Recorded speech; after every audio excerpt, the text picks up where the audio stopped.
Good morning, everybody. Happy Monday. Hope yours is going well. And being that it is Monday, I think it makes sense to do a little bit of a snap count Monday. We did it all last year, we did it last week, and obviously, snap count Monday doesn't mean what it means during the regular season, right? Like, the stakes for snap counts in the regular season are a little different than the ones in the preseason, but I still think this is meaningful because here's the thing. Last week against the Bears was ugly. That was an ugly game by the Seahawks, there's no doubt. Didn't play well, didn't look good in very many aspects of the game. It was bad. And watching that, it's hard to not have an emotional or an emotion driven, at least, reaction to it, right? It's hard to not look at that and go, oh no, we are going to be that 2 or 3 win team that some people think we're going to be. So I I looked at I looked at these snap counts trying to gain some perspective because after a game like that where it's just ugly, things are bad. You do want to try to make sure that you're coming at it from a more rational perspective before you make massive judgments on the state of the team, right? And I looked at these snap counts and it seems to me that we as a fan base do need to keep in mind who played on Thursday night and who didn't. So let's start with the offense. These are the offensive players I have listed here. Um, Look at the guys who played the most snaps at the top here. Like, okay, Jake Curhan played the most snaps by far because he's playing tackle and guard. But of the guys near the top of this list, how many of them figure to be significant players in the 2022 Seahawks?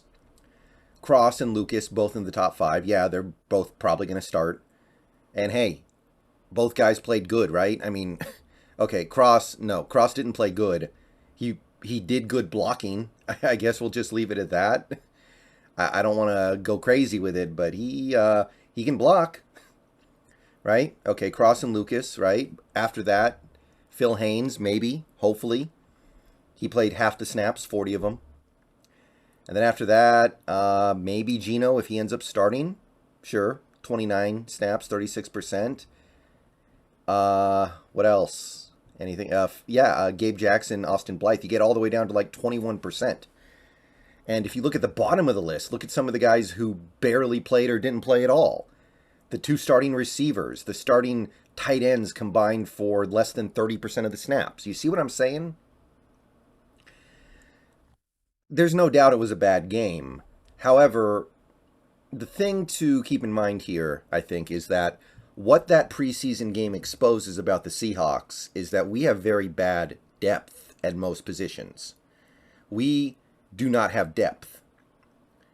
Our backups against other teams' backups, it didn't even look like a real football game. And that is a problem, and that is something that will need to be addressed over the next offseason, maybe the next two off seasons. It could be a while before we regain the depth that we used to have. Remember, we went on that long winning streak of winning a lot of preseason games. Part of the reason why that happens is you have superior depth. But if you look at this list of offensive players, think about the guys who figured to be significant players on the offense this year. Lockett and Metcalf, the starting receivers. 6 combined snaps. They basically didn't play. Disley and Noah Fant combined for 23 snaps. 20%, 9%. Damian Lewis, starting guard, 10%. The other starting interior linemen, or possibly starting interior linemen, Gabe Jackson, Austin Blythe. There was no Penny, no Walker, no Eskridge, who, again, by the way, very close on him. I know we're all used to hearing that, and it's getting old. If Drew Lock ends up being the starter, then no starting quarterback either. So, keeping things in perspective here, what we saw from the Seahawks in their their second preseason game was not a team that is necessarily going to be terrible because of their starters. They're a team that, if our depth gets tested, is probably going to be really bad. We have decent depth at some positions. I kind of like what we're doing at tackle right now. The running back depth is good, I think.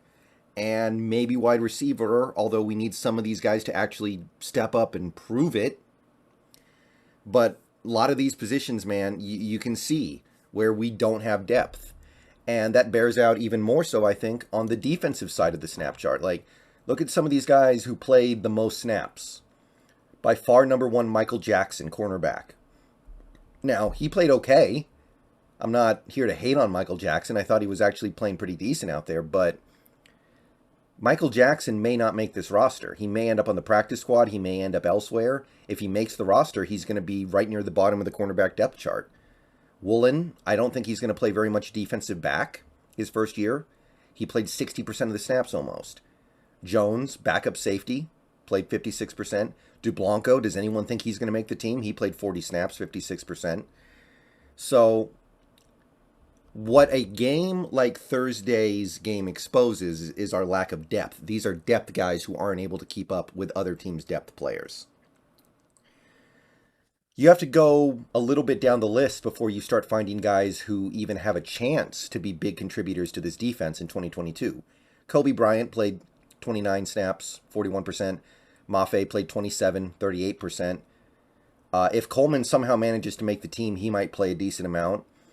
But you got to actually go down to the second and third tier before you start finding guys who might actually play a lot.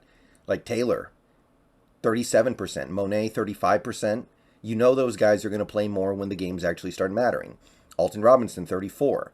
Cody Barton played 32% of the snaps. He really doesn't play that much.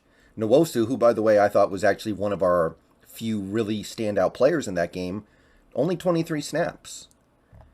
You look at the bottom of this list, you're going to find some guys who you know are going to play a significant role in the team this year. Al Woods, Quentin Jefferson, Poona Ford, Shelby Harris. These guys all played less than a third, and in the case of Al Woods, less than a tenth of the game.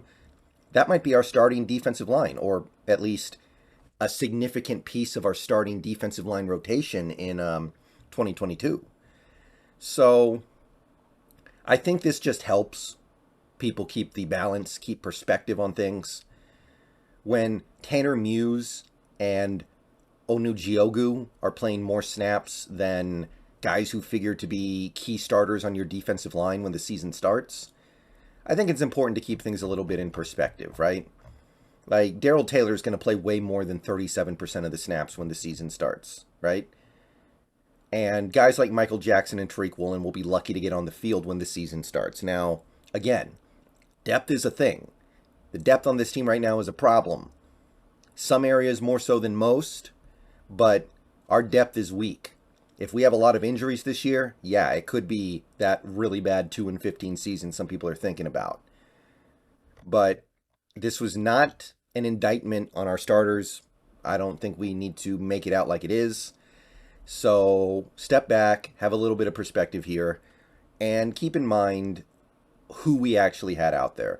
Like, again, just think about who we had out there at safety. We have two of the most expensive safeties in the league, Diggs and Adams, and they don't play. Josh Jones and Marquise Blair are your two main safeties in that game. Like, that is a big deal. I know some people aren't crazy about those two guys, but it is a big deal. I know some people probably wish that money was going elsewhere, but it's a big step down to have Blair and Jones out there instead. Think about the other guys who didn't play or barely played. Jordan Brooks didn't play a snap in this game. That's a big deal. That hurts our run defense like crazy. So there it is. One other thing I want to highlight from this snap count selection is special teams, because our special teams were bad. And it kind of makes sense, right? When your depth is bad, you feel it sometimes in special teams because it's your depth that has to be doing like kickoff coverage and punt coverage, right? So I wanted to get an idea of who was out there for a significant portion of special teams last week against the Bears. And Derek Young was out there a lot. DJ Dallas, Mabry was out there a decent chunk. Arcega Whiteside. There were guys like Lakiem Williams played a lot on special teams. Mafe, Coleman, E.A. Buniwe, who's already out of here, by the way. Blunt, also probably not going to make the 53-man. Tanner Muse, Onujiogu played a lot of special teams. Vi Jones. At this point, I think Vi Jones is going to make the 53-man as a defensive player, by the way, but a lot of special teams in his future as well. Here's the thing that maybe should get some people's attention at this point. You look at the list of players who only played on special teams.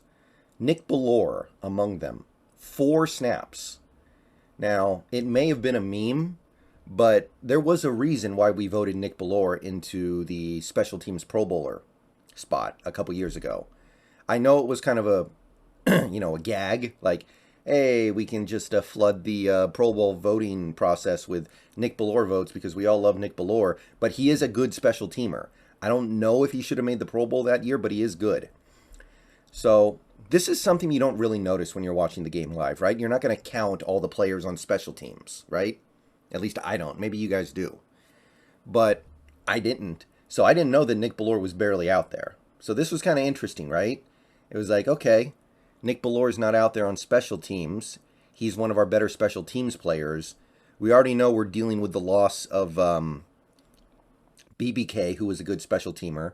And while we're at it, Cody Barton, I don't know how much special teams we're going to be able to get from him in the regular season, especially when he's playing full-time on defense, or mostly full-time. There is some talk about us utilizing Jamal Adams to limit Barton's snaps. Maybe I'll talk about that later. But no Bellore out there as well. Maybe it makes a little more sense. So I guess what I'm saying is our lack of depth also shows up there. Bellore, please stay healthy this year. I'll leave it at that.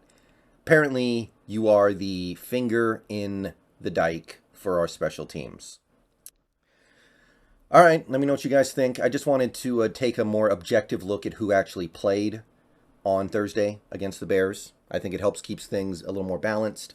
See you guys later. Should be on Twitch tonight. Go Hawks, and let me know.